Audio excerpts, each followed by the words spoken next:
Her body is breaking down, but her heart will not give up. Tonight, a mother from Mason who has been battling ALS for 3 years takes her battle to Washington, pleading with lawmakers and the FDA to give her and others like her just a little bit more time with their families. Instead of flags, I want you to picture faces. Faces of the people you love. Faces of the people you can't imagine losing. I want people to know that if you haven't known anyone with ALS, you will. These 6,000 flags represent the estimated 6,000 people who will be diagnosed with ALS this year. People like Patricia Manhart. 4 years ago, I ran in a half marathon, and a year and a half later, I was diagnosed with ALS. More or less, the doctor tells you to go home and do your bucket list and make your will. Patricia was diagnosed in 2020. When I first talked with her, she was still walking. 6 months later, she was in a wheelchair. Now, almost 3 years later, she struggles just to breathe. It's a horrific disease. We lose our ability to move. We're paralyzed, and then we die.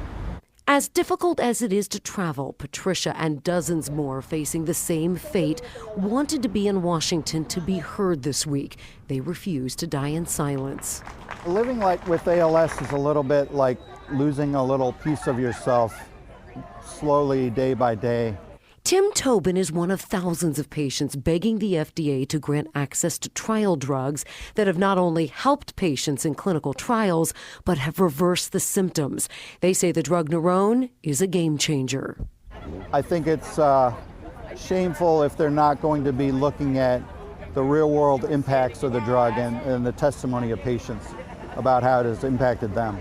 Tim and Patricia say without the FDA and lawmakers helping, they're at war all alone.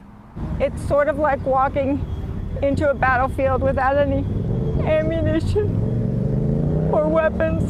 So they'll take the risk that comes with any drug because they know the alternative. And we will die without help. So we're asking Congress to help us get that ammunition and those weapons to fight because we are fighters. Fighters who just want a fighting chance.